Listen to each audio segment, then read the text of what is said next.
va a llegar el gol del Arsenal. Özil marca Mesut Özil. ¡Centro gol! ¡Gol!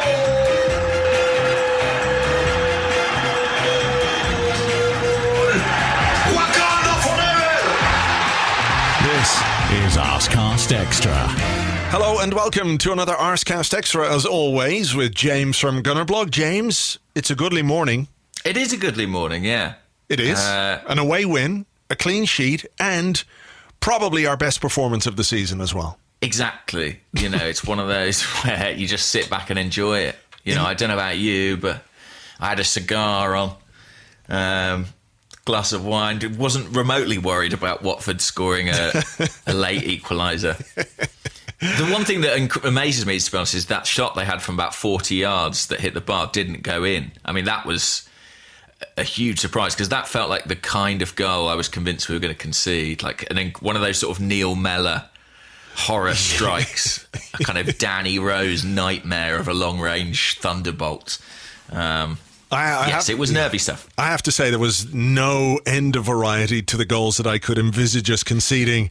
The more it went towards the 90th minute, the longer it was 1-0, the longer we huffed and puffed and weren't able to blow the Watford house down. I just had visions of every kind of goal going in. I thought, somehow we'd concede a penalty, or there'd be an own goal, or there'd be a scramble in the box, and Watford had their chances, which I'm sure we'll come on to. But I suppose first and foremost, it was a win, a vital win. It moves us into the top four, above Chelsea, with a game in hand, on goal difference albeit, and that's something we're going to discuss in a few moments' time as well. So let's accentuate that particular positive before we touch on everything else. I mean, is there anything more to say about the whole thing than that? Not a huge amount. I mean, it was a game we desperately needed to win, and we managed to do that.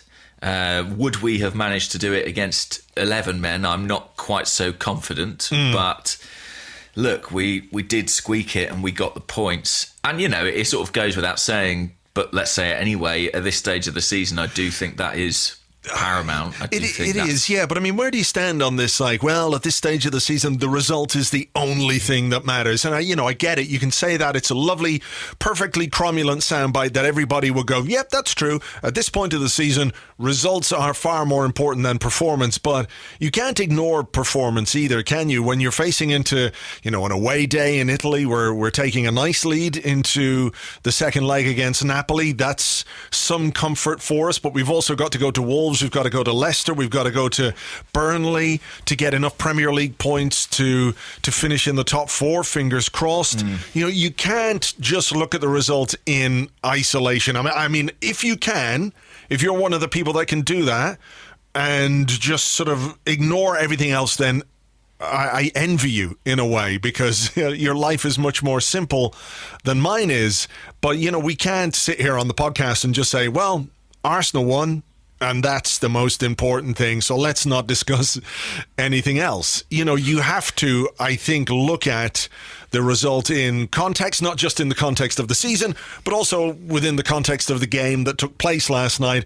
Arsenal played against 10 men for over, 80 minutes, more or less, and we made really hard work of that 1-0 win, which was great. The win was great, but it was hard work. That's definitely true. I do think that it's more than just a soundbite to say that at this stage of the season, the result is the overriding thing, because my expectations are not for this team to dramatically change between now and the end of the season, because there are only 5 Premier League games remaining. And I think the fact they've been so poor away from home for the vast majority of their campaign, I don't really expect that to change. And if we can somehow scrape results from that situation, then I do see that as a positive. I don't quite know how. I know yesterday, for example, the Watford game, it's like we definitely underperformed. We were definitely poor, but yeah, I'm not sure there's any sort of eventuality where we suddenly are brilliant on the road. No, I don't think we should be brilliant. I'm not saying that we, in my slightly optimistic mind yesterday. I was out walking the dog and I was thinking, you know what? This could be one of those nights where Arsenal, we score early, we score a second, they're pushed back, or they try and come out and they leave space and we score again. It's 3-0 at half time, and then we control the second half and everyone goes, wow, that was great.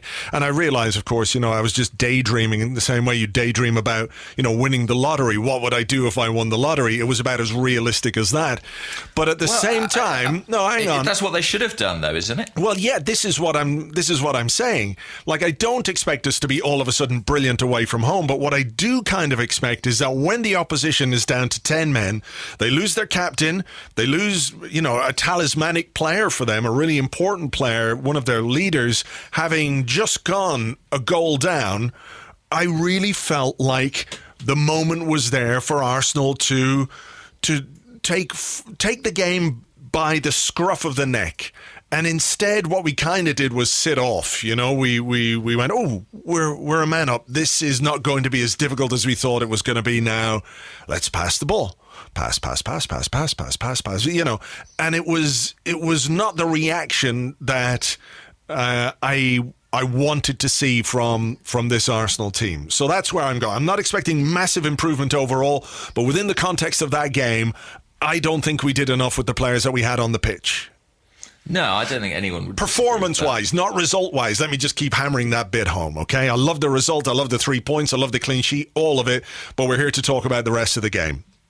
Yeah, I think anyone who watched the game would have to agree with that. We ought to have done far better than we did, and it was kind of absurd going into the last 10 minutes that it was still as close as it was. I mean, we were a goal line clearance away from dropping 2 points in that situation. I don't know what's happening with my voice today. Hang on. Yeah, we were a goal line clearance away from dropping 2 points, which is scary, absolutely terrifying. But that is the experience of watching Arsenal away at the moment. It is, yeah. Look, it's not necessarily something that was surprising to me, but still a little bit disappointing. So we'll touch on the bits and pieces in the game. Let's talk about team selection. Mesut Ozil didn't start. I didn't expect him to start. I wasn't necessarily expecting the back four that we got. I kind of half thought that we might see a back four, but I wasn't expecting to see Mustafi at right back and Dinos Mavropanos getting his first start in over a year.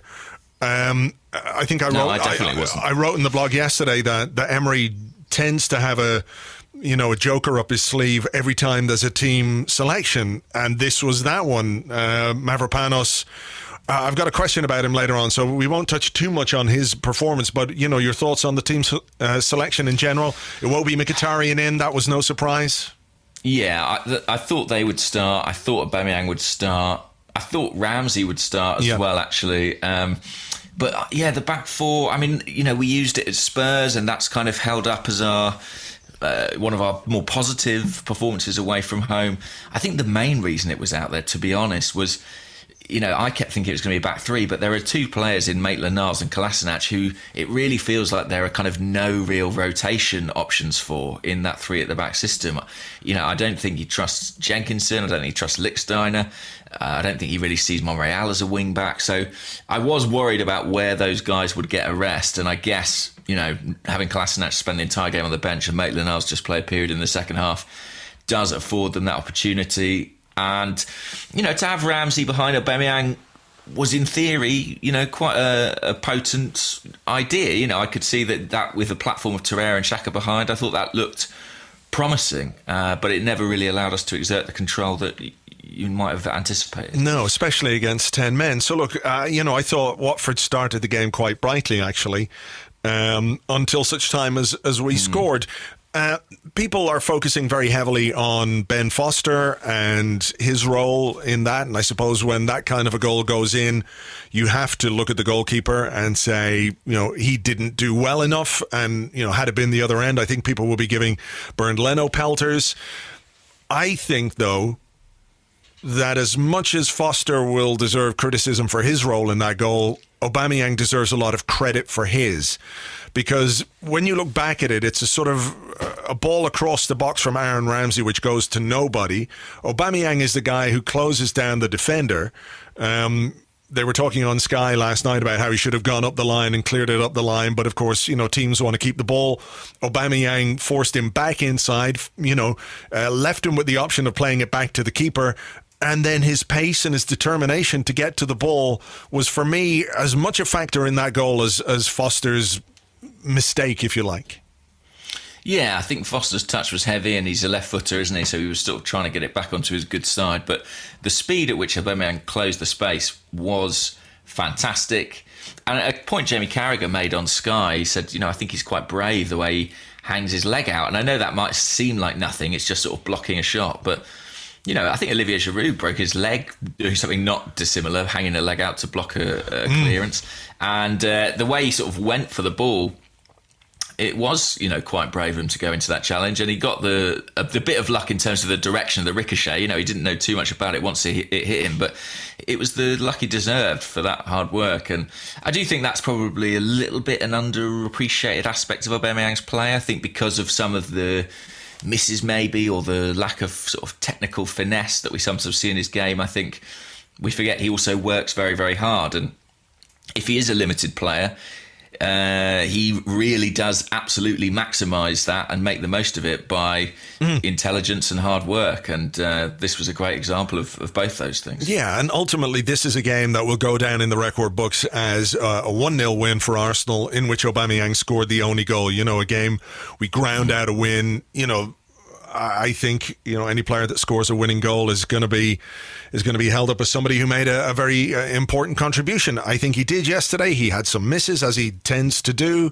His all-round play is at times confusing, but ultimately he got us a goal. And on the night, it was hard to see where a goal was going to come from anyone else, because we weren't really at the races from an attacking point of view. We'll come back to some of that, but then the sending off, Troy Deeney, here we go. It was going to whack the first Arsenal player and see who doesn't want it. The referee doesn't want it, mate. That's your problem right there. Any doubts for you that it was a red card or not? No, not really. I mean, I think it was a little bit soft, if I'm honest, but I don't think he can complain.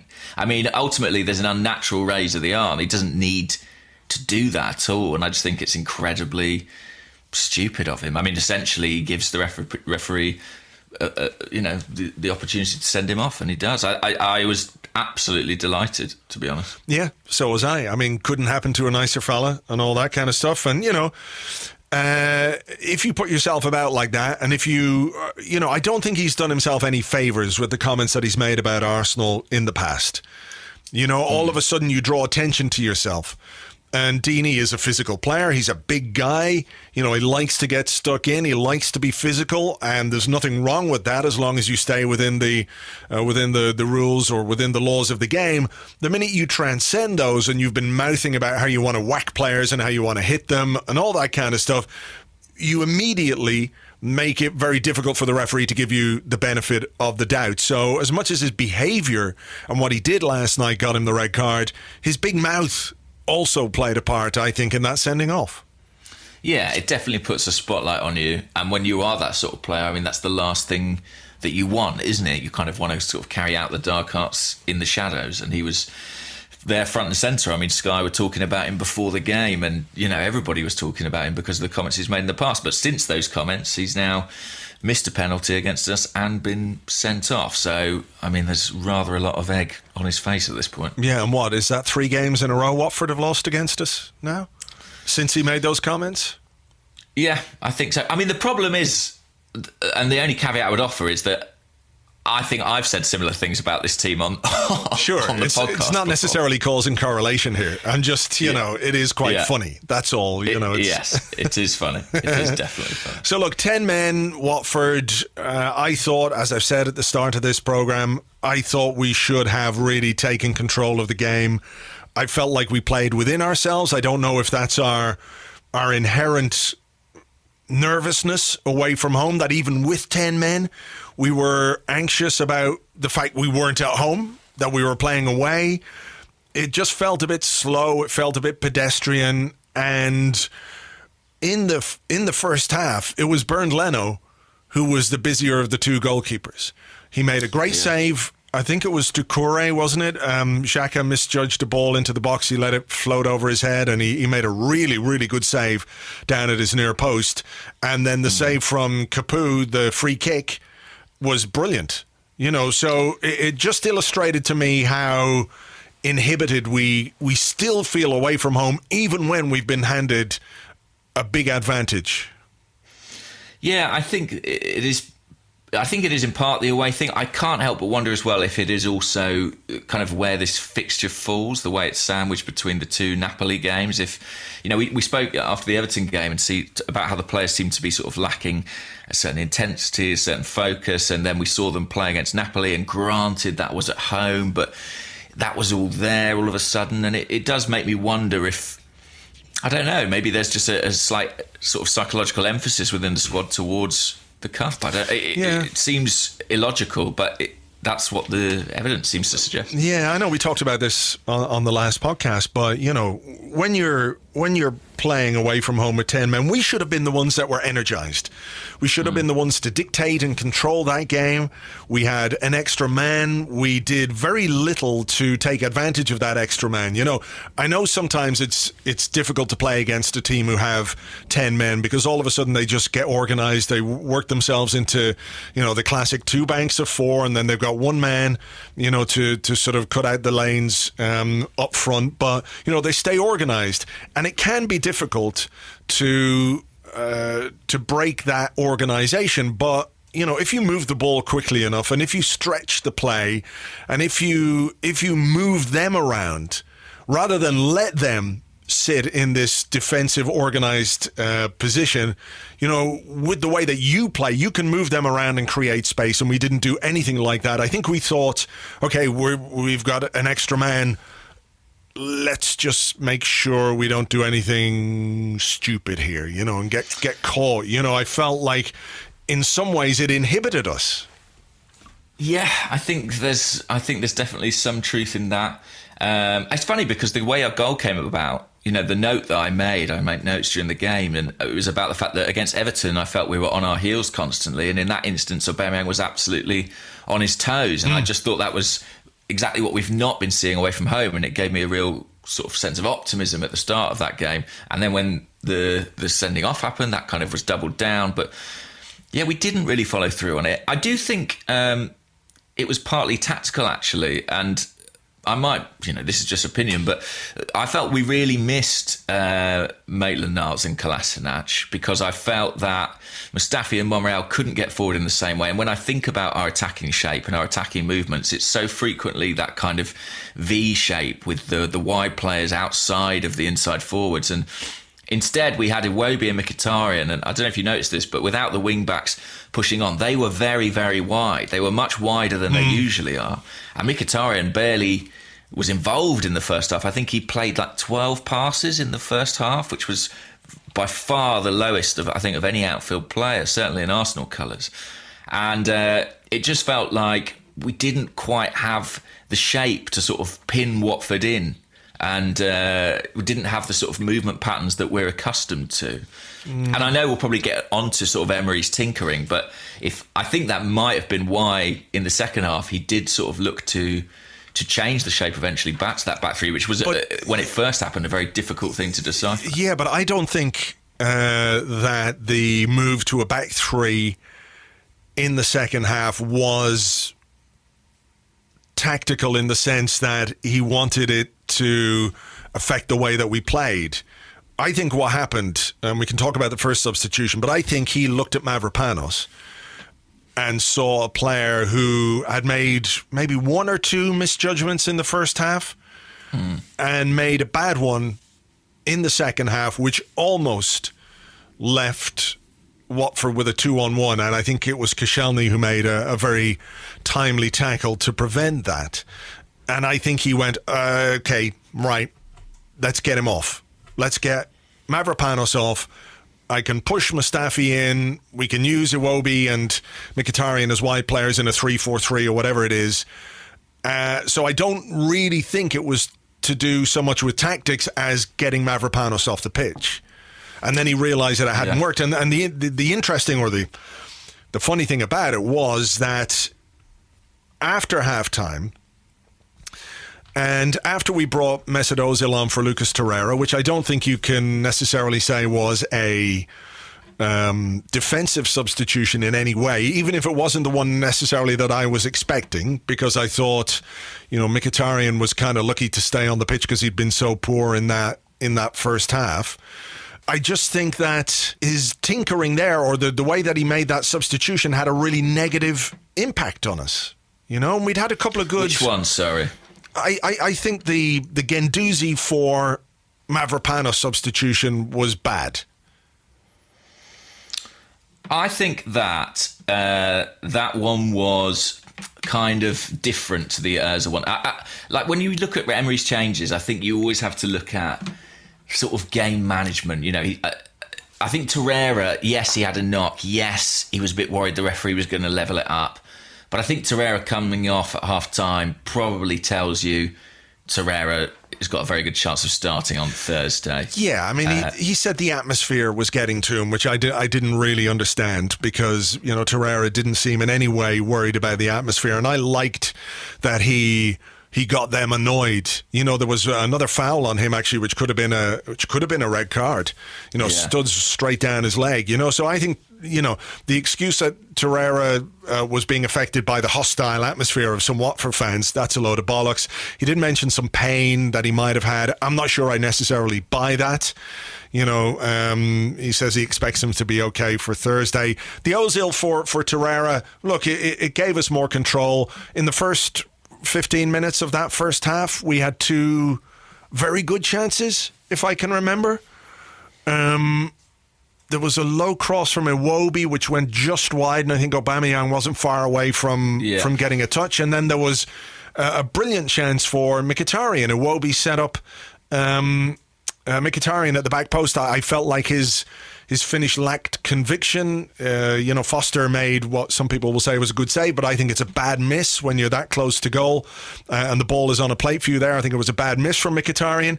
So it wasn't that we weren't creating chances. He then brought on Guendouzi for Mavropanos. We went to this sort of weird back three. Mustafi moved back in alongside Koscielny, Monreal. We have Iwobi and Mkhitaryan in positions they don't really look that comfortable in, and all of a sudden Watford got back into it. So I don't think what Emery did helped us at all. And especially... But would you have left Mavropanos on?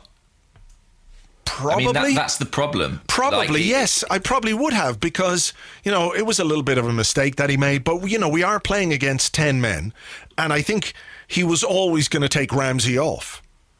I don't think Ramsey... That's why Ramsey was always going to come off. He was never playing so he was never planning on playing Ramsey for 90 minutes because we need Ramsey on Thursday against Napoli. So what he's done is he's in some ways hamstrung himself, because he's made his three substitutions. One of them, I can sort of get why it happened, and we can discuss Mavropanos a bit later on, but, it robbed us of perhaps bringing Lacazette on, who I think would have been somebody who could have had a serious impact on the game and would have caused Watford more problems. So rather than us sitting there worrying about how Watford were going to score, we could have changed the momentum of the game and made them worry about how we were going to score more. I mean, do you not think we need to look at our finishing as well? Because I think, as much as we say we didn't have any chances, I mean, we had some really good chances, I felt like, that we didn't take, particularly that Mkhitaryan one. The Aubameyang one you mentioned. There was another Aubameyang one at the near post, wasn't there, where he made contact, but it just sort of came off his foot the wrong way. For the cross from the right-hand side. There was a left-footed shot as well that he... Yeah, Mkhitaryan from the edge of the box as well. Do you remember, after a pullback, fired wide? He had sort of a terrible 5 minutes, Mkhitaryan, where he sort of couldn't hit the target for Toffee. And that is the curious thing. I mean, our XG was only something like 2 or something like that from the game. But, as much as we were poor, we still had the chances to provide that cushion and that platform.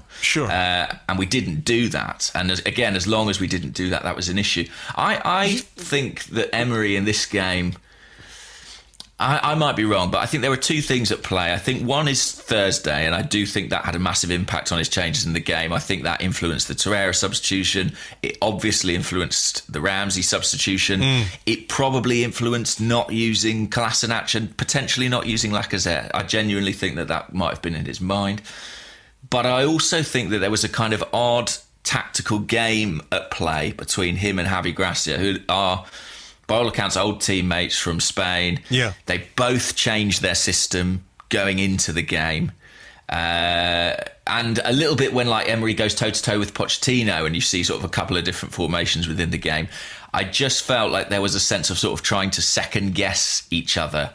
And, when Isaac's success came on, it oughtn't be a game changer, but I think it sort of weirdly was a bit for Emery. And I think that he was probably caught trying to be a bit too... clever. I don't think that the players quite understood what was happening and why it was happening, and it's not. I don't think it's any coincidence that in the 5 minutes after we took Mavropanos off to put Guendouzi on to shift formation, and players are still working it out, they hit the bar. Cracking shot, in fairness. But I have a question or two about Mkhitaryan and his effort to try and close that down. And then, if you remember, there was a moment where Mustafi got caught and he didn't know whether to go to the ball or to go with the man, and he sort of got caught between the two and he fell over as the ball was played through to Andre Gray in our box, and Gray took a really, really heavy touch. And it went straight through. And I've seen a lot of people talk about Mustafi this morning and say, well, he was really good. And look, he did. He won a lot of headers and everything else. We'd be talking about a different Mustafi performance if Gray had managed to control that ball and had a shot on goal from 10 yards out, So I don't, for all the tinkering and the explanation for Emery's tactical changes, I don't think they were positive. That's all I'm saying. I mean, I can see the logic. I can see the rationale. Of course, we have Thursday in mind. I think he probably was a bit too hasty with the Mavropanos substitution. I'm not saying Mavropanos was particularly good. I think he had some real troubles in this game, but I don't think it was the right thing to do to take him off, put Guendouzi on to run around like Guendouzi runs around. I don't think it gave us any more structure or security, and in fact, for a little while, it made us worse, and until he put Maitland-Niles on, we didn't really find any positional shape or discipline. And when Maitland-Niles came on, we looked better again. So it was a substitution that he got wrong, that he had to correct. And he corrected it, in fairness to him, but it was a bad change, I think.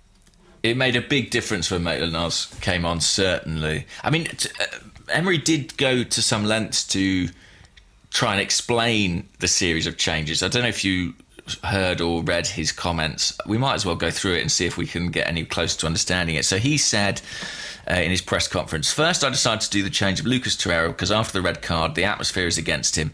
I think, like you, I think that's a bit of a translation issue. I think it's more about the referee potentially, trying to level things up or something like that. I doubt he thinks Lucas Torreira is worried about the cauldron that is Vicarage Road. Anyone who's been to Vicarage Road knows that's not quite the case.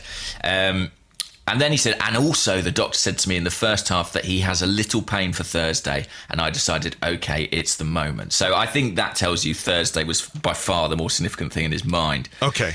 Then, from there, we played the same system, 4-2-3-1, with Xhaka and Aaron coming closer to Xhaka for the build-up and Mesut behind Alba as a midfielder. Right.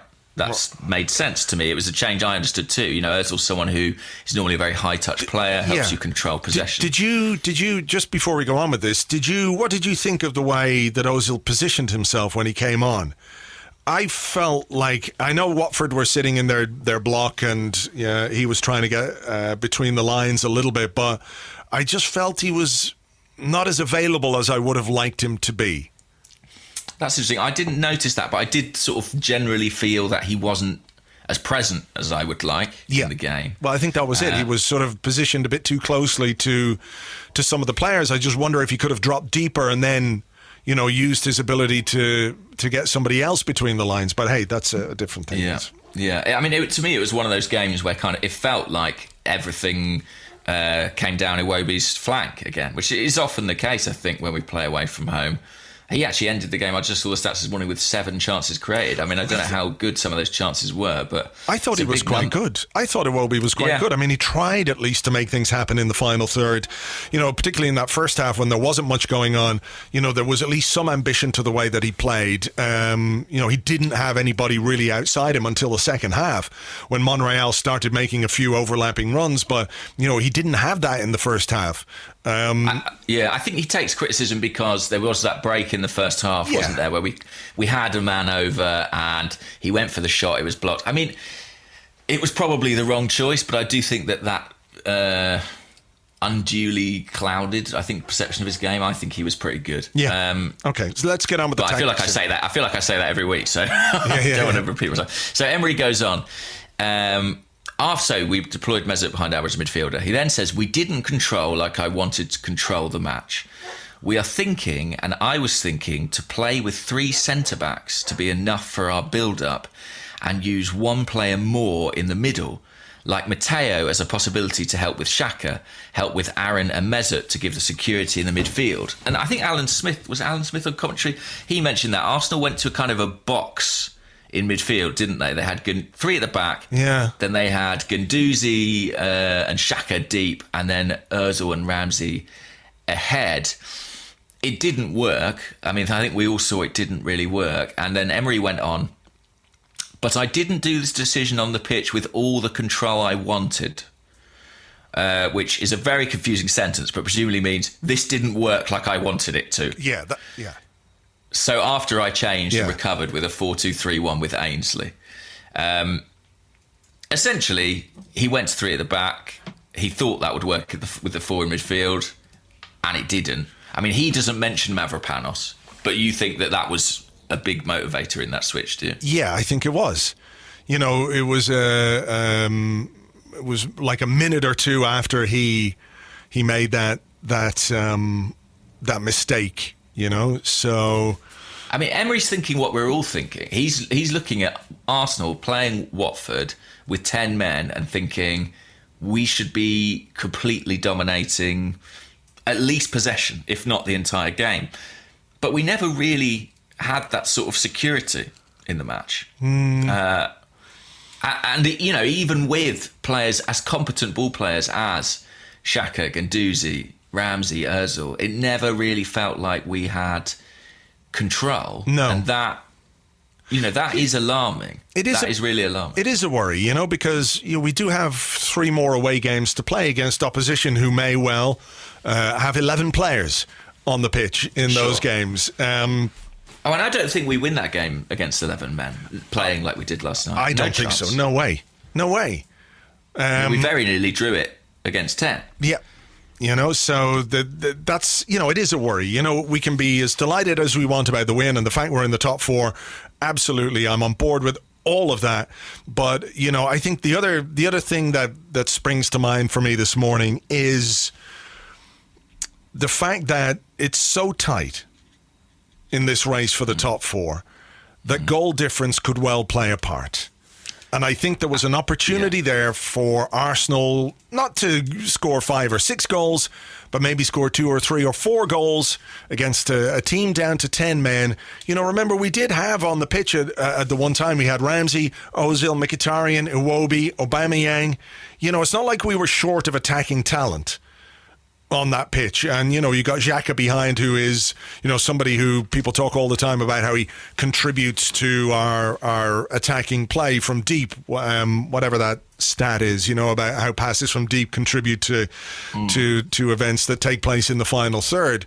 So it wasn't that we, you know, were just sitting off and didn't have the players on the pitch who could make a difference.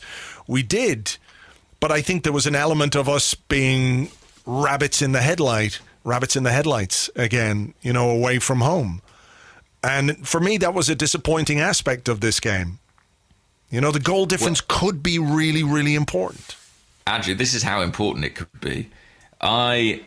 This morning, before we did this show, I know we did our predictions back in, I think, March it was, before the Spurs game.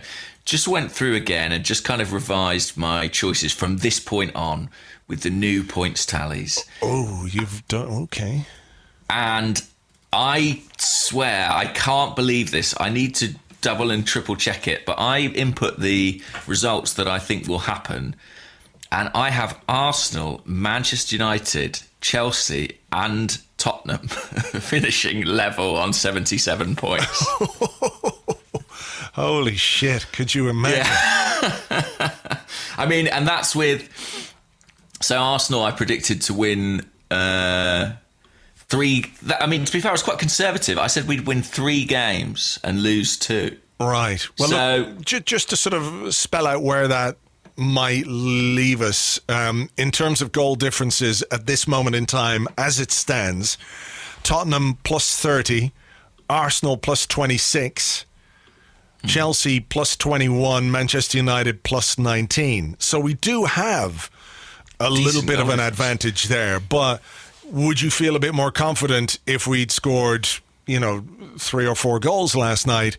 I think it could well have been beneficial to us. And that for me is I just feel like it's a missed opportunity. I realize that away we're so bad that confidence is going to grow really slowly, isn't it? It's going to be incremental. It's going to be baby steps and all of those things. And look, if they can take confidence from this, and I think Aubameyang in his TV interview afterwards seemed quite happy with, the fact that they'd won the game and the fact that he'd scored and said, look, we're really happy tonight. And I guess you would be when you don't win away from home that often. That's only our 2nd win in 10 away games in the Premier League. Of course you're going to be happy. Away from home that often. Yeah, that's true as well. So, we do have reasons to take positives from the game. It's just that in the context of everything else, there are elements that are worrying. I do agree with that, and I have always worried about going to Leicester, Wolves, to a slightly lesser extent Burnley, and I will continue to worry about that. Despite this win, there is nothing really that gives me any great confidence. There's a reason from these 5 remaining games I'm still predicting 2 losses, and it is those away trips. I just don't see us taking maximum points in those matches. I do wonder if we get to Sunday and we get the right result Thursday and Sunday against Palace, whether we might take a step back and look at 4 games in however long it is, 10 days, and ultimately reflect on, well, look, that's a very good period, if we can do that. Yeah. But there's no doubt the performance left a lot to be desired. I think I have slightly more sympathy for Emery in that I can see the logic behind his changes, and I kind of feel a bit frustrated for him. Ultimately, what more can he do against 10 men than put Mesut Ozil, Aaron Ramsey and Granit Xhaka out on the pitch and expect to control the midfield against Watford without one guy? I mean, I do think that is a reasonable expectation. But we were controlling it till he brought Guendouzi on. And we were making chances until he brought Guendouzi on. And 9 minutes after bringing Guendouzi on, he had to make another change to fix the mistake that he made. So, I absolutely, I take your point. But I think you touched on something when you spoke about this sort of one-upmanship against Javi Gracia. Yeah, there's definitely an element of that. Let me do something that he doesn't expect me to do and see if it works. And then very quickly he went, this hasn't worked. I better fucking change it. But thank goodness, to be honest. And Maitland-Niles' introduction was crucial, wasn't it? Because that late block, brilliant. I mean, yeah, that's 2 points right there. Fantastic piece of defending from him. So, look, we got there. We're over the line. We've taken 3 points. We've won the game. We've got a clean sheet.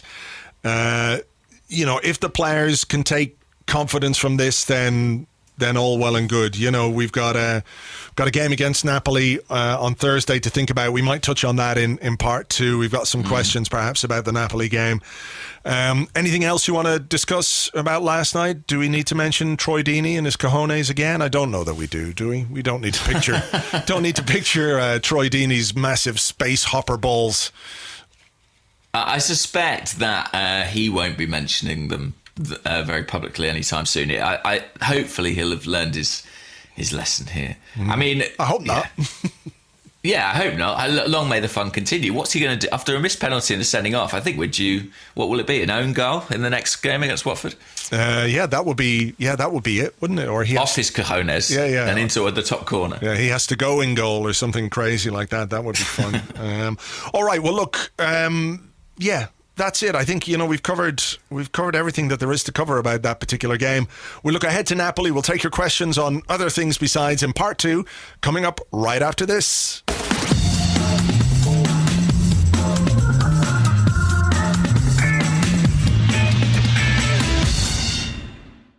Welcome back to the Arsecast Extra. This is part 2 of the show where we answer the questions that you sent to us on Twitter at Gunnerblog and at Arseblog, on the Arseblog Facebook page, facebook.com/the Arseblog, and also on the Arseblog Patreon member Discord chat server.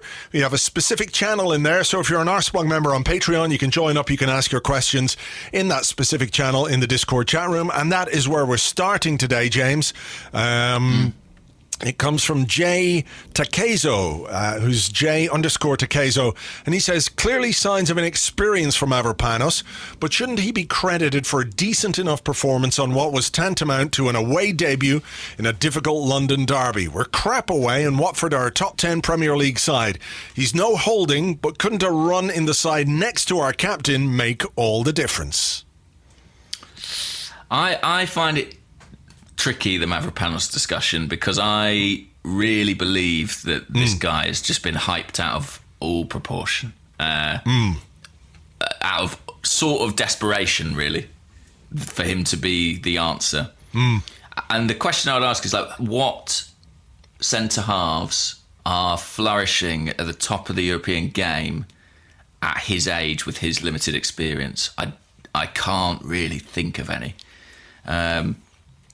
I genuinely can't. I mean, maybe the guy who came through, who's like Varane, he was playing at that sort of age and bossing it. But yeah, but he was playing.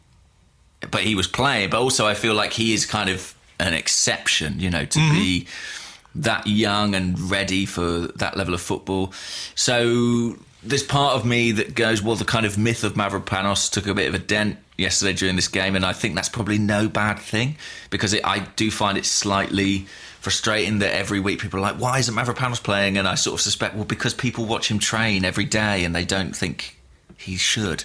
I could see why they picked him, because you're up against Troy Deeney and Andre Gray, two very physical guys, and he is, a big physical specimen. He's strong and he's quick and he's decent in the air, but he's just got so much to learn. And I firmly believe he's got to go out on loan and just learn his trade, because he's in danger of sort of having the same thing happen to him that's happened to so many other young centre-halves at Arsenal, where he doesn't get regular football. When he does play, he looks raw and inexperienced, because that's precisely what he is, and the mistakes he makes in those games become sort of damning indictments that are held against him and that affect his confidence. I just think he needs to go and play. That's my take on it. Yeah. What about you? I tend to agree. I think we all would like him to be the great commanding centre-half that we want Arsenal to have, but realistically, he's still very young. He's vastly inexperienced, as you've said. He's had quite a number of injuries as well, and he is basically playing his first game for a year. So, on that basis, I'm not going to be too critical of his performance. I think it's understandable that a player who hasn't played a Premier League game for a year and is thrown in a difficult enough fixture, albeit in circumstances that turned out to be a bit more favourable, is going to find it a bit tough. I think you have to say there's a show of faith in him and his ability simply by picking him in the first place. I know Socrates was injured, but, they can't have looked at Watford and thought, well, this is going to be an easy game. It's going to be physical. It's going to be tough. So they were confident enough in Mavropanos to pick him in the first place. So I think that's something we have to acknowledge. But like you, I think he has been held up as not Mustafi, if you like. And I think that is a lot of it. Yeah, that is the key thing. He is not Mustafi, but he is a long way from, I think, being ready to to play regular first-team football for Arsenal. Where I might slightly differ with you on this is that I can see how a loan move would be beneficial. However, I think maybe I keep him around, but very much play him in the cup competitions next season and use the cup competitions as a way to give him more first-team football with Arsenal, because I just wonder if it might be slightly more beneficial to him if we do have enough faith in him to consider him a player for the future. Maybe it would be better for him to play for us semi-regularly than go somewhere else and play and get battered every week, playing for a lower echelon Premier League side or a team in the Championship. So that's where I might differ with you. But he's a long way from being ready for a run in our first team, I think. Yeah, and I would say, I always think of the example of someone like Andreas Christensen, who plays for Chelsea. He spent 2 seasons between 2015 and 2017 on loan at Borussia Mönchengladbach. He played 62 games for them. And I just think that when Chelsea got him back in 2017, he was 21, but he played 62 Bundesliga games, and suddenly it's a very different prospect. You're dealing with a guy who, at that point, I think, sure, throw him in for a game. I think, have him as a rotation option. I just think he needs that experience. I think he needs those road miles. And my choice would be to send him, maybe outside the Premier League, where I agree there's sort of no point in going to Huddersfield or wherever it might be, and learning, because it's actually a very different thing playing centre half, I think, in a team like that than it is at Arsenal, and I think the requirements are slightly different. But I'd like to see him get some more experience under his belt. I can see the raw attributes like everyone else, but I worry about us having to pay the price for his learning, and ultimately, he's not Mustafi.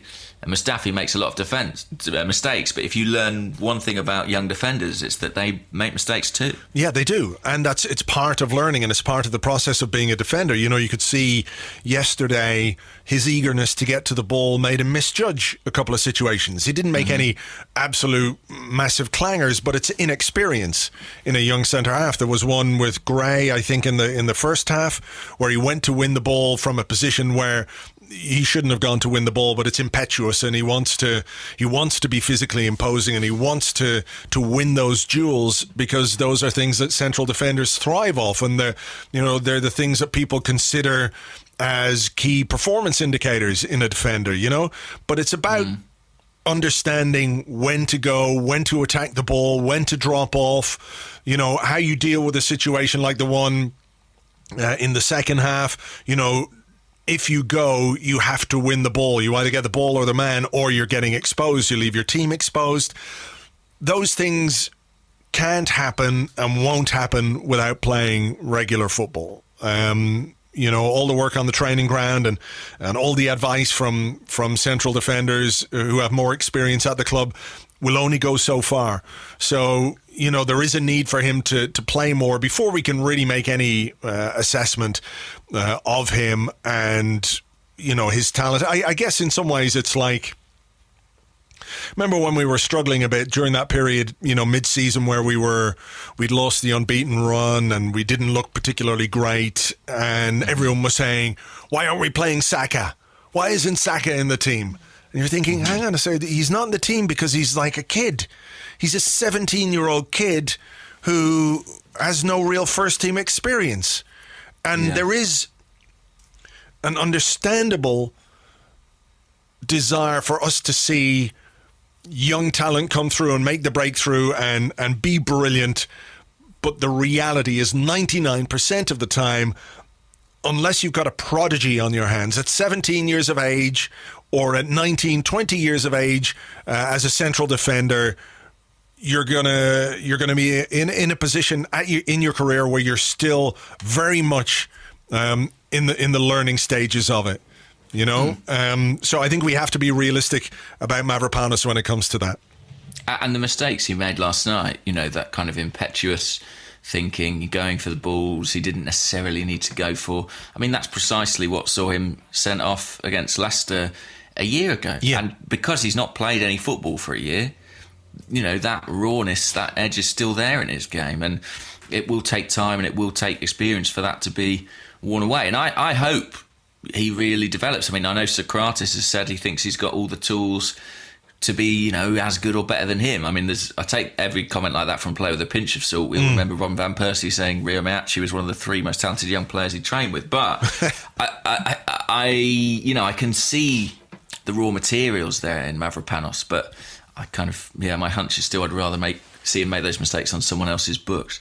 By the way, this is not a question. This is just a tweet that we had from Joe, who's at Red and White 11. I know you saw this, but I thought it might be interesting for listeners about Andres Palop and Unai Emery in Ramon Molina's biography of Emery. Did you see this? Yeah, I saw this. You can read that out. Go on. Yeah, well, I mean, not the whole thing. I won't read it out because it's a couple of pages, but he sent in a little excerpt. I think Sevilla had...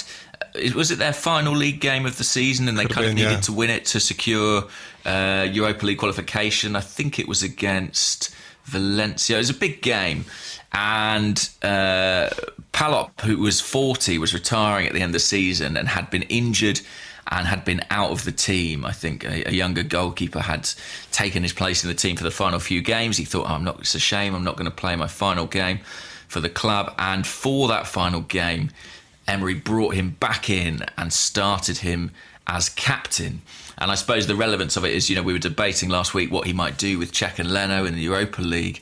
And we spoke about him as someone who's maybe a bit more pragmatic. But I think that anecdote at least would seem to suggest that he does kind of have some room for sentiment as well. So it'd be interesting to see how that affects. I certainly think Cech will play on Thursday, that's for sure. Yeah, I think he will. Have you got a question there? Yeah, I do. The question is about goalkeepers, and it's from KB, who's at MFWB17 on Twitter. KB says, please finish the sentence. Leno is having the best season as the Arsenal goalkeeper since... Wow. That's a really good question. I think there has to be an argument for Cech's. Is it Cech's first season he won the Golden Glove, didn't he? 16 clean sheets or something like that? Yeah. It's hard to think, isn't it? Because so much of the last few seasons have been like a blur of terrible defending and everything else. Leno made 2 excellent saves last night. I thought particularly the free kick save was... I thought that was in for the life of me. It was a great stop, and he's been doing that week after week. Certainly, he's having a very good campaign. I think, when you look at his overall impact, it's sort of not just his goalkeeping, is it? It's also his footwork, the level of comfort he has with the ball. I know that's part of goalkeeping, but it's difficult to think of someone having quite such a transformative impact on the team as a keeper. Yeah, look, I have to say I've been increasingly impressed with him as the season has gone on. I wasn't always convinced at the start, but I think he looks very, very comfortable now. I think the team looks more comfortable with him in it. The saves he makes are fantastic. You look around at some of the other goalkeepers in the Premier League, and I don't think that we have overpaid in any way for Bernd Leno when you look at the quality of the performances that he's given us. Is he having a better season than Kepa? Probably. And that's what, a £40 million difference in the transfer fee, whatever it might be. I can't remember how much did they pay for Kepa in the end? Something silly like 70 million, yeah. Right, we paid 22.5 for Leno. Same with Alisson at Liverpool, who's made a big difference to them.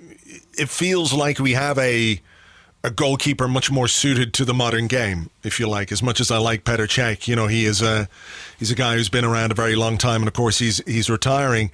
I think Szczesny had a couple of good seasons for us, but I'm not sure that I can remember a goalkeeper having a really, really big effect on the team in the same way since maybe Lehmann in the Invincible season. And even then, Lehmann, there's an element of rose-tinted glasses with Jens because he was such a character and we all loved him. But, there were moments when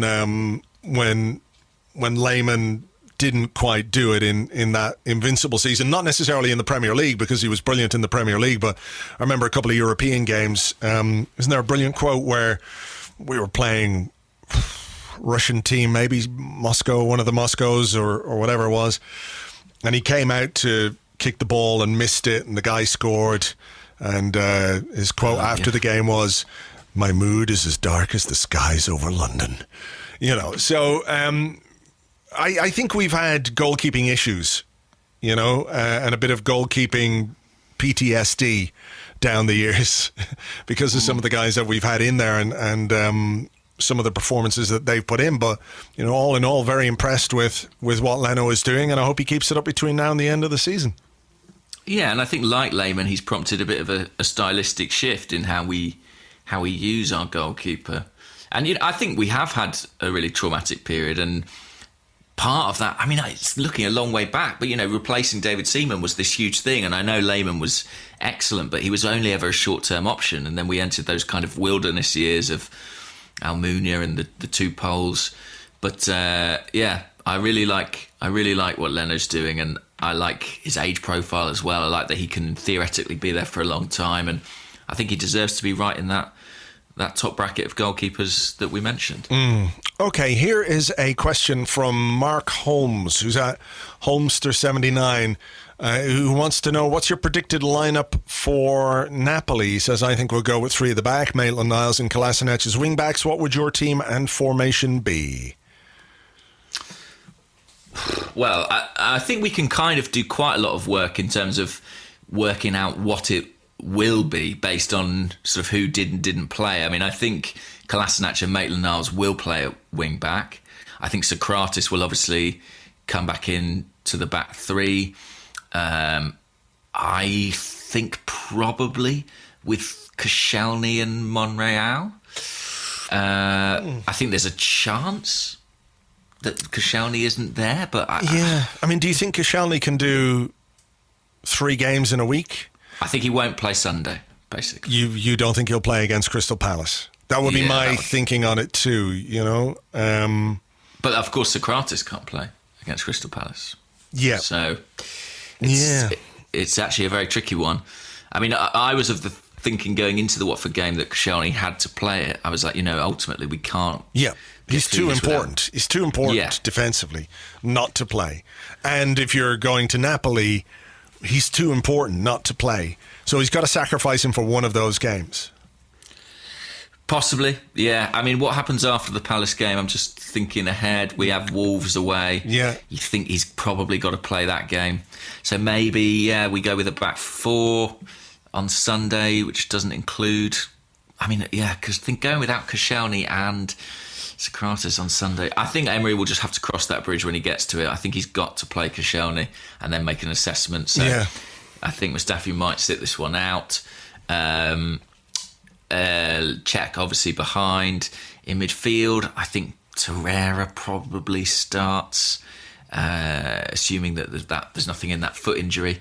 Then I think it then becomes a little bit trickier ahead of that to identify. I think Ramsey will start, but I'm not really sure where. If it'll be one of the deeper two or further ahead. I think Lacazette might start. I think he'll start Lacazette. I think that's probably part of why he wasn't used last night. Aside from the fact we used up a sub we probably shouldn't have made. I think there's every chance that Iwobi and Mkhitaryan won't play. Mkhitaryan I thought was dreadful against Watford, and the fact he stayed on probably tells you he's not starting Thursday. In fact, the fact that he sort of put Iwobi and Mkhitaryan at wing backs, even though that's not their position, and said, "Can you guys just sort of chunter up and down the sidelines for the remainder of the game?" Yeah, do the job. Tells you, they're not playing. They're not starting. I think in Italy, so I think it will be maybe Xhaka alongside Torreira, and then Ozil and Ramsey off Lacazette, something like that. Yeah. I wonder about Torreira. I wonder if he'll play Torreira. I think he should, because he's, got great experience against Serie A teams. He was very good in the first game against Napoli. He only played 45 minutes last night. He has a lot of qualities that we'll need, but I just wonder a little bit about that one. The one I query sort of from a tactical point of view is actually Xhaka. If it was up to me, I would probably go Torreira and Ramsey deep, and then bring in, either an Iwobi or maybe even Aubameyang as well up front. Because I think if we score in this game, it's probably over. So you would play midfielder Torreira and Ramsey with what? Ozil? Would you play Ozil? I think I would. I think I would play Torreira, Ramsey, and then I'd play Lacazette, and then 2 from Ozil, Iwobi, and Aubameyang. But I'm not sure. Can't figure out the. Did you see Aubameyang's post-match interview last night, where they asked him, you did a job there tonight on your own, but do you prefer playing with a partner, with Lacazette? And he went, everybody knows I really like playing with Laka. We've got good connection, but I better not say it because the manager will get a bit. He didn't finish because they were just laughing at that point. But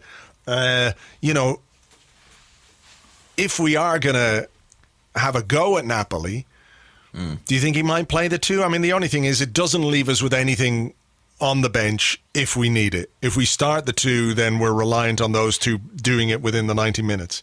It's difficult to change from an attacking point of view if you don't really have an attacker on the bench. Yeah, I think he will start Lacazette and leave Aubameyang in case we need him in that last half hour. And I'm sure he will play the last half hour in some capacity. But yeah, I think Torreira, for me, has to play. I thought he was instrumental in the first leg, and I think if he's fit, he's got to play. I didn't think Xhaka was great against Watford. No, me neither. But then, just back from an injury, hasn't played he for. Looked rusty. Yeah, looked I know rusty. I know he had a lot of the ball, but I'd never felt he was particularly effective with it. We shall see. But I think we can surmise certain things based on who did and didn't play, and there is at least a bit of freshness going into that game. Kolasinac should be relatively fresh. Socrates obviously will be. Maitland-Niles should be relatively fresh. Lacazette. How are you feeling about the Napoli game? There's a good question. Are we as bad away from home in Europe as we are in the Premier? I mean, we lost to Bate and we lost to Bate and we lost to Rennes. So we're pretty bad. Pretty bad. I feel like we've got a goal in us. Like, I'm not necessarily sure we'll win, but I think we could go through. If we score, they need 4. Is that right? They need 4 to go through. To go through. 3 to take it to extra time. If it gets to the end of extra time, do we go through on away goals? Or is it penalties? Yeah. I don't know. I think we might go through at 90. Do we not? I don't know. It's bad that I don't know this. I'm going to look it up. But yeah, I think we've got enough to score. And if we score... I also think the first 20 minutes is absolutely crucial, isn't it? Like, if we concede an early goal, we're in big trouble. Yeah, it wouldn't be a good thing. That's for sure. That is for sure. I'm just trying to get I've got the Europa League rules in front of me. The away goals rule. For matches played on the knockout system, if the 2 teams involved in a tie score the same number of goals over 2 legs, the team which scores more away goals qualifies for the next stage. So that is pre-extra time. So they would have to score 4. Yeah, if we score. We need to go there and score, because I think it just... If we score the first goal, I think it kills the atmosphere, to be honest. Absolutely. Yeah, so, that's probably why you should have a little bit of a go. Maybe that could be why, he's targeted the Napoli fullbacks, perhaps. Maitland-Niles only did whatever he did 15 minutes last night. Kolasinac didn't play. Maybe that's the plan. Is really try and run them ragged. Kolasinac get in time after time in the home game. He might need to do something with the ball, though, this time when he goes through. Sure. Let's have another question. This is from Joe, who's at @JoeArsenal_. Joe says, Emery signed a 2-year deal with an option of a third, and so come the summer will technically be in the final year of his contract.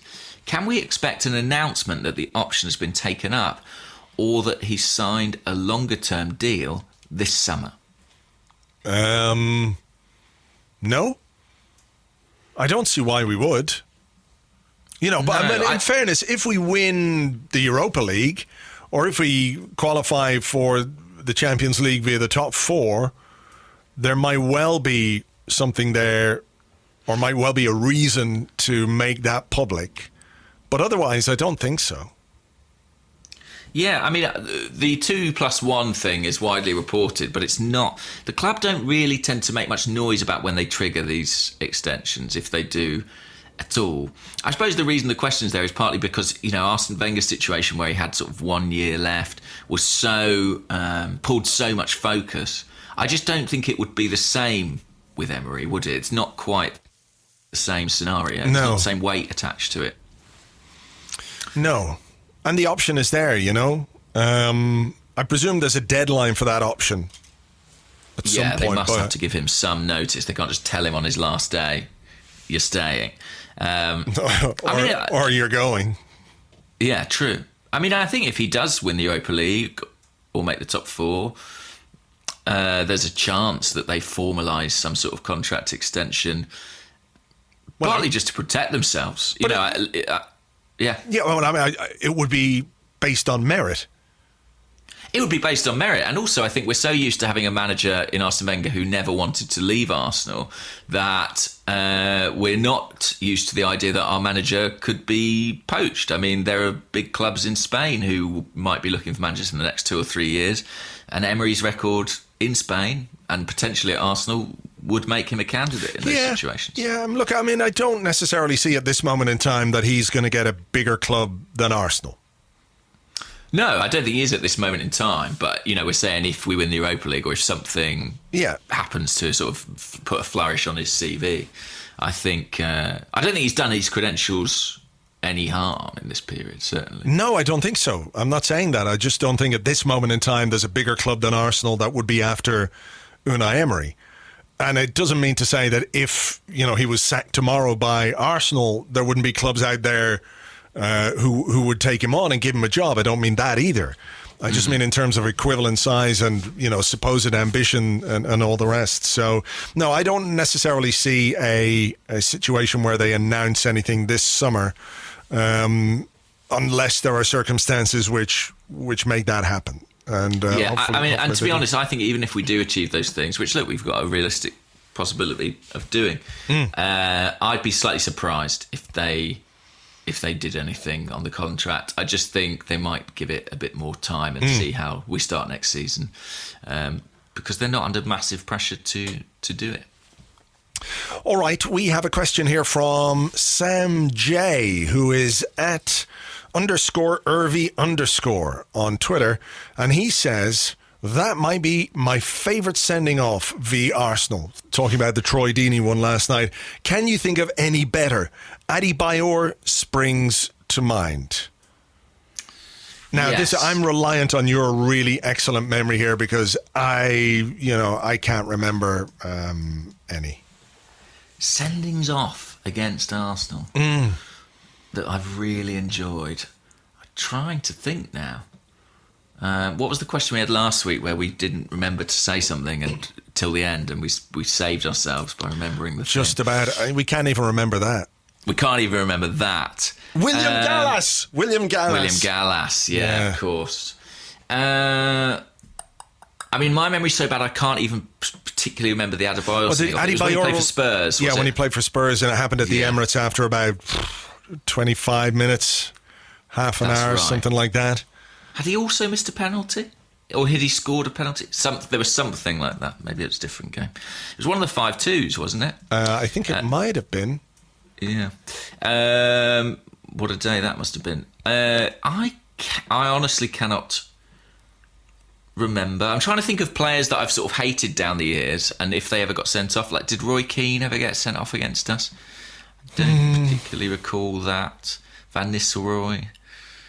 I feel like part of the reason you hate players often is because they tend to get away with stuff. Do you know what I mean? Yeah. That's true. There's probably loads and loads here. I've even Googled list of players sent off against Arsenal, and I'm not getting any... Does that exist? No, I'm not getting any good results here.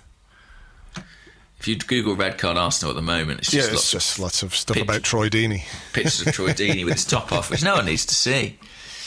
I'm sorry, listeners. I cannot think of anybody, really. Red cards v... Well, this question was a complete bust, wasn't it? It was a lovely idea, but I've got one here. I've got a video here. Pogba red card versus Arsenal 2017. For going in late on Hector Bellerin. Oh yeah, I remember that one. Definite red card. But did you love it? Where you know, No. it didn't have the same satisfaction as the Deeney one, because there's not the history with Pogba. Yeah, that's true. I mean, enjoyable sendings off against Arsenal. You've got to mention Di Canio, haven't you? In Sheffield Wednesday when he pushed the referee. I mean, that was enjoyable. It was enjoyable, but I don't think I particularly hated Di Canio or anything at that moment in time. Probably liked him more after that. Yeah, but we made a bollocks of this question, that's for sure. There's going to be loads of people out there who go, "Oh, can't believe you forgot this one. Can't believe you forgot that one." I know. I can believe it, though. John Terry, did he ever get sent off against us? He did slip, didn't he? He fell over. He slipped, but he was very much on the pitch. He was stretchered off, of course, after Abu Dhabi tried to kill him. Yeah. But never, I don't think, sent off. That's a shame. That is a real shame. That'd be something I would have loved to have seen happen. Alas. Okay, well, three players. Who was sent off in the Carling Cup final in 2007? In that game where Terry was stretchered off, Adebayor was sent off. Eboué? Toure was sent off. And it was Mikel for Chelsea. John Obi Mikel. Again, I don't have strong feelings about Mikel. Yeah. Never mind, we tried. We did our best. Diego Costa. Has he been sent off? Has he? I think... Let's see. Diego Costa, red card, Arsenal. No, I mean, he got Gabriel sent off. Yeah. Evil mastermind Diego Costa draws red card against Arsenal. Evil mastermind. Well, either our memories are terrible or evil mastermind is giving him a lot of credit. I've just seen it. I googled Diego Costa red card Arsenal. The first one is the evil mastermind Diego Costa headline. The second headline is from the Telegraph. Arsenal fans boycott Costa coffee over Gabriel red card. I mean, quite no, right too. What? No, they didn't. Quite right too. But they didn't. Nobody did that. Costa coffee. I mean, it's not great coffee. To be fair, I've completely boycotted Starbucks after Billy Starbucks scored that goal against us. Yeah. In the final. Billy Starbucks. Starbucks. What about this question from Gab? Speaking of Gabriel, at the letter Gab. Do you worry that when the home games come around, we'll take them for granted and get a shock? No, I don't think we... Look, I don't... One of the things... Really, I do. I just don't think you can... one of those things that you can accuse us of this season is taking things for granted. I don't feel like that's our issue.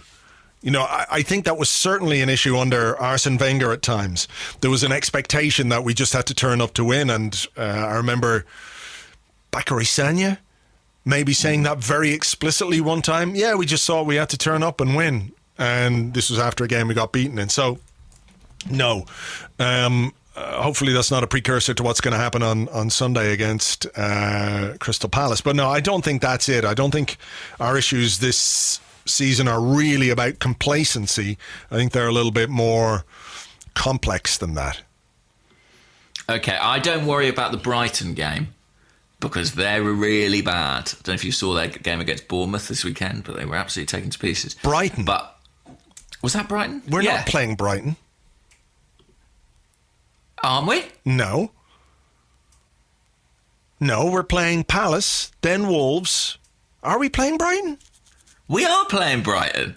Right, sorry Aren't for putting doubt in your mind. I can't... hang on, are we? Have I dreamt this? Yeah, no, we are. My bad. I'm very bad. On the 4th of May, we're playing Brighton. Okay, yes, phew. we are. Okay, sorry. I apologise to everyone that's booked tickets to go to that game and try... Wait, what? Did they move it? Yes, we are playing Brighton. So I don't really worry about that game. I know that they, might be still sort of mathematically in a scrap, but I think we'll be all right. The Palace game slightly worries me, I confess. What exactly about that game worries you? They have some attacking players who are okay. That's what worries me. Zaha. I'm thinking that's it. Really. Zaha. I'm thinking Batshuayi. I'm thinking Christian Benteke, who never scores but inevitably will score against us with a header. This is what I'm thinking. Andros Townsend scoring from 30 yards once every 3 years, and it happening. I know it happened at City earlier this season, but wouldn't it just be our luck? Didn't he? Palace already? Worries me, and it's after the Napoli. Yeah, he did it against Man City, didn't he? Amazing. But did he score against us already this season, or did he win a penalty or something like that? Well, this is what I'm talking about, Andrew. This is this kind of stuff that has got me awake at night. But and we'll have just we'll be at the end of that sort of 4-game week or 3-game week rather. But right, yeah. So Palace, I do worry a little bit that we might take it for granted, but not nearly as much as I worry about Wolves and Leicester. For some reason, I'm taking Burnley for granted. For some reason, I'm like, yeah, we'll beat them. It won't be fair. They'll get a penalty or an offside goal or something will happen. Yeah. But Wolves and Leicester, I'm like, they're going to be actual football matches against actual teams away from home. I have no confidence whatsoever that we will get the results. Those are the worrying games. That's for sure. But it's fine. I've got us losing those games and we're still on 77 points. Once we only lose them 1-0, I guess. We don't want to be getting spanked. Well, we've got to batter Brighton. That's the thing. We've got to win about 10-0 against Brighton. Brighton seems to me like one of those games where the goalkeeper has a brilliant day. Their goalkeeper. I mean, the thing is, they are potentially very much in the relegation scrap. If Cardiff can sort of get a result between now and then, because they're 5 points off at the moment. 5 points clear of Cardiff. Points. Yeah, you could. It's not a lot. So you could be up against a team who are fighting for their lives. It looks like Burnley are going to survive. That's good. I suppose that's good. I don't know how. What have they got going for them? I mean, that team. Ashley Barnes. Isn't that the guy? Yeah. And Chris Wood. They're just a bunch of white guys, aren't they? I mean, what is their team? Just a bunch of white guys. Seriously, I mean, like they've got players. I'm looking at their bench. Joe Hart plays for Burnley. Do you know what I mean? Well, he doesn't even play for Burnley. He's a sub. Ward, Gibson, Brady. Oh yeah, he's Irish. Be fair to him. Yeah. Yeah. Todd Chase. Who's he? I've never heard of him.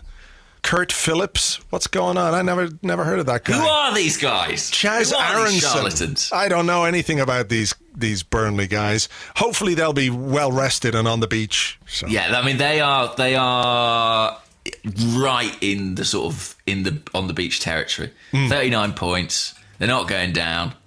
They're not getting into the top half. Probably they might sneak it, but they're not catching Watford actually. So no, they won't. So just. Please don't bother trying Burnley in that match.